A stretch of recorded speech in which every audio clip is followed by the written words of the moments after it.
Shalom, selamat malam bagi anak-anak muda yang saat ini sedang mendengarkan radio Suara Pengharapan dan juga sedang mengikuti ibadah live streaming lewat Facebook atau Instagram. Saya menyapa Anda semua, salam sejahtera. Senang sekali saya bisa dapat bertemu dengan kalian semua walaupun hanya lewat media sosial. Tapi saya percaya bahwa malam hari ini merupakan suatu malam yang sangat indah Tuhan berikan bagi kita. Sehingga kita boleh menjadi orang-orang yang luar biasa di dalam Tuhan. Nah, pada malam hari ini kita akan sama-sama membaca kebenaran firman Tuhan yang terdapat di dalam Amsal pasal 23. Amsal pasal 23 ayat yang ke-18. Sekali lagi Amsal 23 ayat yang ke-18. Demikian bunyi firman Tuhan. Karena masa depan sungguh ada dan harapanmu tidak akan hilang. Sekali lagi, karena masa depan sungguh ada dan harapanmu tidak akan hilang. Nah, anak-anak muda yang diberkati oleh Tuhan, kalau berbicara tentang harapan, tentang masa depan, saya percaya bahwa setiap kita memiliki harapan. Dan yang kita inginkan dalam hidup ini adalah harapan itu menjadi suatu kenyataan. Tidak pernah ada orang yang memiliki harapan lantas dia mau harapannya tidak menjadi kenyataan. Dan pada malam hari ini firman Tuhan mengatakan kepada kita semua bahwa karena masa depan sungguh ada dan harapanmu tidak akan hilang. Firman Tuhan mencatat untuk kita semua bahwa sebenarnya Tuhan telah menyiapkan masa depan yang penuh harapan bagi saya dan saudara. Tuhan telah menyiapkan sesuatu yang terbaik bagi kita. Yang menjadi pertanyaannya adalah, maukah kita mencapai harapan itu dengan melewati proses-proses yang akan terjadi di dalam kehidupan kita? Kita lebih senang memiliki harapan, tapi sangat sulit untuk mengikuti setiap proses yang terjadi dalam hidup kita. Saya akan memberikan salah satu contoh anak muda dalam Alkitab, yaitu Yusuf. Kalau anak-anak muda yang sedang mendengarkan pada malam hari ini, kalau kalian baca di dalam kitab Kejadian, di situ berbicara tentang kisah kehidupan Yusuf, sangat menginspirasi kita semua. Diketahui bahwa Yusuf adalah seorang anak yang sangat taat pada orang tuanya.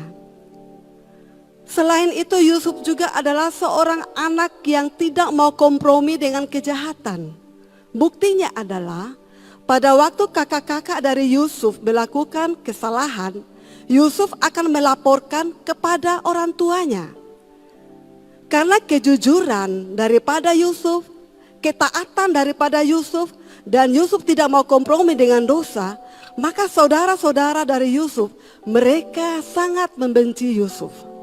Sehingga pada satu saat ayahnya menyuruh Yusuf untuk pergi melihat saudara-saudaranya yang berada di padang membawa makanan. Ternyata saudara-saudara Yusuf ini sudah merencanakan sebuah kejahatan. Karena saking jengkel dan benci atau irinya mereka sama Yusuf, mereka merencanakan sesuatu yang jahat terhadap Yusuf. Intinya adalah pada waktu itu mereka membuang Yusuf ke dalam sumur, kemudian menjualnya ke Mesir. Pada waktu sampai di Mesir lagi, istri Potifar dia memfitnah Yusuf dengan hal-hal yang tidak benar, sehingga Yusuf harus dimasukkan ke dalam penjara. Proses demi proses ini harus Yusuf lalui. Dan pada waktu Yusuf melewati proses-proses ini, tidak sedikit pun Yusuf meragukan kuasa Allah. Yusuf tahu, Yusuf percaya bahwa Tuhan pasti bersama-sama dengan dia. Sebelum Yusuf dijual ke Mesir, dia mendapatkan 2 kali mimpi dari Tuhan. Inti dari mimpinya adalah suatu saat Yusuf akan menjadi pemimpin. Dan itu Tuhan buktikan Karena kesetiaan Yusuf kepada Tuhan. Karena Yusuf tidak mau pernah kompromi dengan dosa. Maka Tuhan mengangkat Yusuf menjadi pemimpin di tanah Mesir. Sesuatu yang sangat luar biasa ya. Sebagai anak-anak muda saya percaya bahwa sekali lagi kita semua punya impian. Saya juga dulu waktu sekolah punya impian. Dan salah satu impian atau cita-cita saya adalah menjadi seorang guru. Apakah untuk menjadi seorang guru segampang kita membalikan telapak tangan? Tentunya tidak ya. Kita harus butuh perjuangan ya. Kita harus sekolah. Pada waktu kita sekolah, kita harus mendengarkan arahan atau perintah dari seorang guru. Kemudian kita mengikuti ujian, ya. Di situ ada tugas-tugas yang harus kita kerjakan. Saya melewati masa-masa itu memang sungguh sulit, ya. Apalagi kalau sekolah saya waktu itu SMA sekitar tahun 90-an. Yaitu dulu kalau kita tidak tahu apa-apa sering kena cubit ya. Apalagi kalau disuruh hafal perkalian atau matematika itu sudah pasti. Dan saya adalah salah satu orang yang sangat tidak suka dengan matematika. Jadi sudah pasti saya sering banyak kena cubit ya. Tapi apakah dengan saya kena cubit atau saya kena tegur dari seorang guru saya berhenti? Tidak. Saya tetap berjuang dan terus berjuang. Dan saya mau agar harapan saya itu menjadi sebuah kenyataan. Di dalam proses-proses yang harus saya lewati, tentunya harus saya bayar dengan sebuah harga. Harus ada air mata yang saya keluarkan, harus ada pengorbanan yang saya buat. Karena tanpa pengorbanan, tanpa melewati proses-proses tersebut, saya tidak akan pernah menjadi seorang guru. Dan pada akhirnya dari cita-cita saya dari kecil, kemudian pada tahun 2006 baru saya menjadi seorang guru. Ya. Prosesnya cukup panjang ya. Jadi sekali lagi proses itu tidak semudah kita membalikan telapak tangan. Proses itu harus kita lewati dengan mengandalkan Tuhan. Karena firman Tuhan mengatakan dalam Yosua 1 ayat 9 bahwa kita harus teguhkan hati kita mengikuti setiap aturan-aturan yang Tuhan berikan untuk kita. Tanpa kita mengikuti aturan-aturan Tuhan, maka semuanya akan sia-sia. Harapan kita, impian kita tidak akan pernah menjadi kenyataan. Remaja pemuda yang diberkati oleh Tuhan, sekali lagi firman Tuhan di dalam Amsal 23 ayat yang ke-18 tadi mengatakan, karena masa depan sungguh ada dan harapanmu tidak akan hilang. Harapan itu selalu ada di dalam hati kita. Hanya seringkali harapan itu kita tidak mau mengorbankan waktu kita untuk dapat mencapai harapan itu. Saya tidak pernah mendengar orang yang langsung sarjana dengan hanya tidur-tidur ya. Dia jalan-jalan, dia ngobrol, dia duduk-duduk di pinggir jalan, di deker. Lantas keluar ijazah gelar sarjana. Tidak pernah ada orang seperti itu. Karena untuk meraih sesuatu harus ada butuh pengorbanan. Saya ingat ya, saya sharing sedikit ya bagi anak-anak muda. Saya ingat pada waktu saya kuliah di Petamburan, di Seminari Betel. Satu kerinduan saya adalah saya bisa menyanyi. Sebelum itu memang saya sudah bisa menyanyi. Tapi menyanyi yang saya biasa gunakan untuk menyanyi itu ada menyanyi yang ya sebisanya saya, kadang-kadang vals. Dan satu saat ibadah chapel hari Jumat, saya diminta untuk WL. Saya tentunya grogi juga. Satu harapan saya kepingin untuk bisa memuji Tuhan dengan yang terbaik. Tapi satu sisi saya juga takut. Karena apa? Di antara teman-teman saya itu suara-suaranya sangat keren dan sangat bagus. Pada waktu saya sementara berdiri di ujung ruangan di lantai 5, tiba-tiba kepala asrama saya yaitu Bapak Pendeta Erastus Sabdono, dia katakan pada saya, "Nak, kamu kenapa?" Bapak saya nih besok mau WL tapi saya takut. Loh, kenapa kamu takut? Habis yang duduk semua di kursi-kursi di aula itu adalah orang yang suaranya bagus-bagus. Bapak Erastus bilang begini, "Tidak, kamu harus bisa. Kamu pasti bisa. Dan Bapak mau besok saya dengar dan saya lihat dengan mata sendiri bahwa kamu WL. Nah, motivasi itu membuat saya benar-benar berpengharapan bahwa saya pasti bisa. Pada waktu saya memiliki harapan-harapan itu, saya harus berdoa. Tidak mungkin saya tidak berdoa. Untuk meraih harapan-harapan kita, kita harus berdoa sungguh-sungguh kepada Tuhan. Kita bukan hanya sekedar kita berdoa ya, doanya semau gue. Kalau senang berdoa, kalau lagi susah tidak usah berdoa. Selain itu kita juga harus rajin membaca firman Tuhan. Karena firman Tuhan mencatat bahwa pada waktu kita membaca firman Tuhan, kekuatan itu akan menjadi bahagian dalam kehidupan kita. Sehingga harapan yang ada dalam hidup kita menjadi satu kekuatan untuk kita terus berjuang meraih cita-cita tersebut. Dan pada esok harinya saya harus berdiri di depan untuk memimpin puji-pujian. Dan saya bersyukur kepada Tuhan, sesudah saya pimpin puji-pujian, Bapak Erastus mengatakan begini, ya, kamu bisa. Jangan takut ya.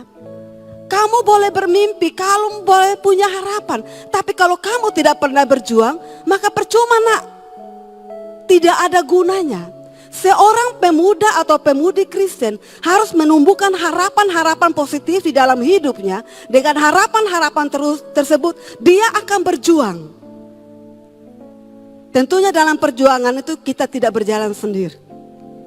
Kita butuh kekuatan daripada Tuhan. Seperti Yusuf. Pada waktu dia mau menjadi seorang pemimpin untuk menggenapi mimpinya yang 2 kali itu, dia harus melewati banyak proses. Karena Yusuf tahu bahwa bersama dengan Tuhan tidak ada satu perkara pun yang mustahil. Yusuf percaya dengan sungguh-sungguh bahwa pada waktu dia mengandalkan Tuhan, maka Tuhan akan memberikan kekuatan pada dia untuk dia dapat menapaki hari-hari hidupnya bersama dengan Tuhan.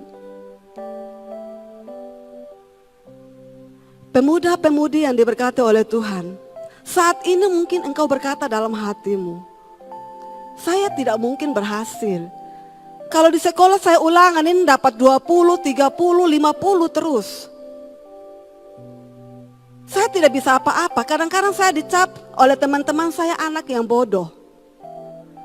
Kalau engkau merespon kata-kata negatif tersebut, maka itu akan terjadi di dalam hidupmu. Tapi pada waktu ada hal-hal positif orang bicarakan kepada kita dan kita katakan di dalam nama Tuhan Yesus, saya yakin bahwa saya adalah anak yang hebat, saya pintar, saya bisa. Pada waktu kita mengimani firman Tuhan, kita juga harus berjuang dan terus berjuang. Harapan itu selalu Tuhan berikan bagi saya dan kalian semua sebagai remaja pemuda. Jangan pernah takut memiliki harapan-harapan di dalam hidupmu. Karena Tuhan telah memberikan masa depan yang penuh harapan bagi saya dan juga bagi anak-anak muda yang ada yang sedang mendengarkan pada malam hari ini. Firman Tuhan mengatakan bahwa karena masa depan sungguh ada. Masa depan itu sudah ada. Sudah ada. Bukan kita perlu cari-cari lagi seperti kita mungkin mencari keong. Oh ini dia ada di sini, saya ambil dulu ya, taruh di kantong. Tidak seperti itu. Masa depan itu telah Tuhan siapkan. Asalkan kita mau mengikuti proses Tuhan. Seringkali kita anak-anak muda suka proses ya. Suka protes maksudnya. Betul ya? Sedikit-sedikit protes. Kalau papa mama suruh belajar, hai papa mama nih suruh belajar terus. Ke gereja, tidak mau. Kita protes dan terus protes. Kalau kebanyakan protes, maka kita tidak akan dapat melewati proses-proses yang ada. Dan percayalah bahwa impian kita, harapan kita tidak pernah menjadi kenyataan. Remaja pemuda yang dikasihi oleh Tuhan. Pada satu saat, dalam sebuah keluarga setelah mereka menikah, mereka merindukan seorang anak. Dan pada akhirnya Tuhan memberikan seorang anak laki-laki bagi mereka.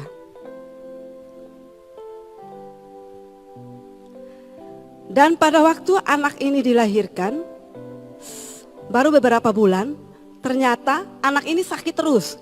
Selama 6 tahun masuk keluar rumah sakit, masuk keluar rumah sakit. Bahkan sampai umur 2 tahun berat badannya tidak pernah bertambah. Dan seringkali orang tuanya mendengarkan kata teman-temannya. Anak ini tidak mungkin bisa sekolah dengan baik. Pada waktu dia sekolah mungkin dia tidak bisa mengikuti semua mata pelajaran karena pertumbuhannya sangat terhambat. Kedua orang tua ini terus berjuang bersama Tuhan, berdoa dan menaruhkan seluruh harapan hidupnya kepada Tuhan. Karena mereka tahu bahwa hanya Tuhanlah yang sanggup memberikan kekuatan bagi mereka dalam memelihara anak ini. Dengan berjalannya waktu, lewatlah sudah 6 tahun, Tuhan menyatakan kuasanya. Pada waktu memasuki usia ke-7 tahun, anak yang dulunya selama kurang lebih 6 tahun masuk ke luar rumah sakit, bahkan 1 bulan tuh bisa 2-3 kali masuk rumah sakit Rindi Mara. Tapi pada waktu masuk usia yang ke-7 tahun, Tuhan melakukan satu mujizat. Anak itu tidak pernah sakit lagi. Keluarga ini sangat bersyukur kepada Tuhan. Selama 6 tahun mereka berdoa berharap agar anak mereka mendapatkan kesembuhan total. Dan keluarga ini sangat bersyukur kepada Tuhan. Sampai hari ini anak itu telah berusia hampir 16 tahun. Dan anak itu sudah melayani pekerjaan Tuhan lewat bidang musik. Sebagai orang tua, mungkin dia berpikir bahwa sesuatu yang tidak mungkin secara manusia, secara kesehatan, secara dari segi vitamin dan lain sebagainya itu tidak mencukupi. Tapi harapan-harapan selalu dinaikkan oleh orang tua kepada anak ini. Dengan satu harapan agar satu saat Tuhan memberikan kesehatan, kekuatan bagi anak ini. Dan puji Tuhan, sampai pada hari ini anak itu dalam keadaan tubuh yang sehat, bisa sekolah dengan baik. Ya menurut kata orang tidak bisa ikut pelajaran, tapi sampai saat ini anak itu bisa masuk 10 besar. Semua itu oleh karena kasih dan kemurahan Tuhan. Bagi anak-anak muda yang ada di luar sana, jangan engkau pernah berputus asa. Taruhlah harapanmu itu di dalam tangan Tuhan. Doakan harapan-harapanmu. Bacalah Alkitab sehingga harapan-harapanmu itu dikuatkan. Sehingga pada waktu engkau menghadapi proses hidup ini, engkau tetap mengatakan, Tuhan, inilah rencanaku Tuhan. Inilah cita-citaku Tuhan. Inilah harapanku Tuhan. Tolong aku agar aku menjadi anak-anak muda yang luar biasa di dalam engkau. Mengasihimu, memuliakanmu di sepanjang hidup ini. Amin buat renungan firman Tuhan. Bahkan kami berdoa buat teman-teman Youth for GC dimanapun mereka berada. Baik mereka yang mendengarkan lewat radio Suara Pengharapan, maupun yang mendengarkan lewat Instagram, maupun Facebook Tuhan. Kami berkati mereka malam hari ini dengan damai sejahtera yang datang daripada Tuhan. Memberkati keluarga kami, memberkati apapun yang dikerjakan oleh tangan-tangan keluarga kami, memberkati gereja kami, memberkati pulau di mana kami tinggal Bapa, bahkan memberkati bangsa kami Indonesia. Kami memberkati pemimpin bangsa kami dari yang tertinggi sampai yang terendah, Bapak Presiden sampai ke jajaran yang paling rendah. Kami berkati mereka dengan hikmat yang datang daripada Tuhan. Bahkan kami berdoa Tuhan, dengan berkembangnya virus corona pada hari-hari ini, kami percaya apapun yang sedang terjadi di sekeliling kami tidak akan pernah melebihi kekuatan Tuhan kami. Karena kami percaya kekuatan Tuhan kami melampaui segala kuasa yang ada di muka bumi ini.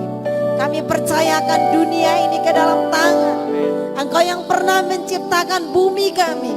Engkau menciptakan semuanya baik adanya. Kami percaya di balik peristiwa ini kami melihat ada mujizat Tuhan yang akan mengajar kami untuk kami boleh belajar percaya kepada Engkau Tuhan. Terima kasih Bapa yang baik, memberkati kami semua malam hari ini Bapa. Dan kami kembalikan segala puji, segala hormat, segala kemuliaan hanya bagi Engkau Tuhan dan Raja kami. Jika Engkau mendapati kami lemah, beri kami kekuatan.